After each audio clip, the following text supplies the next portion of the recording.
Hi, admin team. It's Miss Jamie Liz here. I wanted to share just a few suggestions, enlighten you on a few things. I will be discussing the benefits of home and school connections. Students' results improve when schools, families, and communities work together. This brief focuses on how family and community participation can help schools improve ELL outcomes, as well as specific tactics schools can employ to engage the families and the communities more successfully. Now, let's start with cultural influences, cultural competency, and ELL social emotional requirements in the classroom. For ELL students, there are various cultural factors to consider. Depending on the natural background, an English language learner can speak a variety of languages. Parents have a significant culture influence because if they solely just speak their native tongue at the home, the student will somewhat struggle to recall the new language that's being taught in the classroom. Now, cultural competency is actually the capacity to understand, to interact with, and communicate with people from various cultural backgrounds. This is something that's very vital and needs to be implemented in every classroom.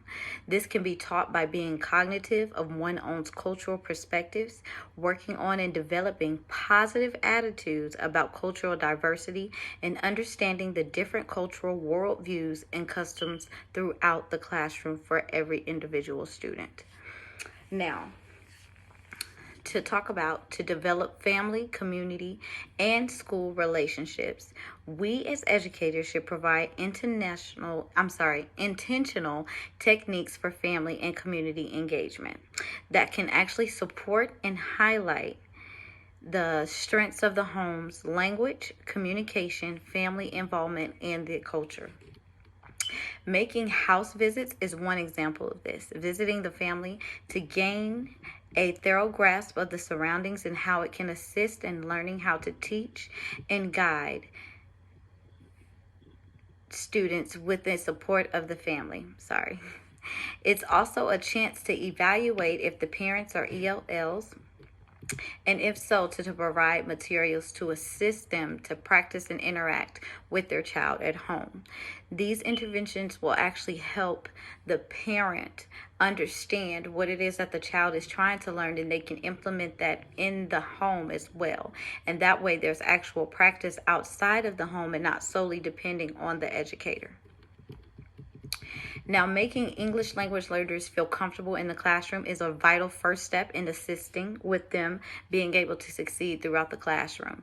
This will boost their confidence, make them feel more at ease in the classroom, and lay the groundwork for healthy interactions with us as educators and you in the class and their classmates. Now, students can benefit from meaningful engagement in families and communities in both direct and indirect ways. And these are such as assisting schools in developing more holistic knowledge of each student's needs. School communities can be more cultural responsive and student-centered in their teaching techniques and support systems when they better understand students' educational experience, home literacy environment, and cultural heritage, values, and beliefs. Research shows that some schools use a variety of strategies to communicate with the parents about their child's progress and in their native language. Teachers and other staff members in some schools volunteer to help parents with translation and interpretation informally. This was especially frequent in schools where many ELLs and some staff members spoke the same language, most commonly Spanish. For their interpreting needs, the schools also used other community partners. Overall, as you can see, an EL student's family and school relationships are critical to his or her success in school. It takes a village to raise a child, and it takes the school, the home, and the community to educate a child, according to an old proverb. I hope you found the material presented today to be useful and informative. I'm hoping that some of these ideas will be implemented and taught in all of the districts, not just in our school system. I want to thank you for taking the time to view this video. And once again, thank you for being a part of what we're trying to do, and that is to build a stronger connection between the schools and the homes and the communities. God bless.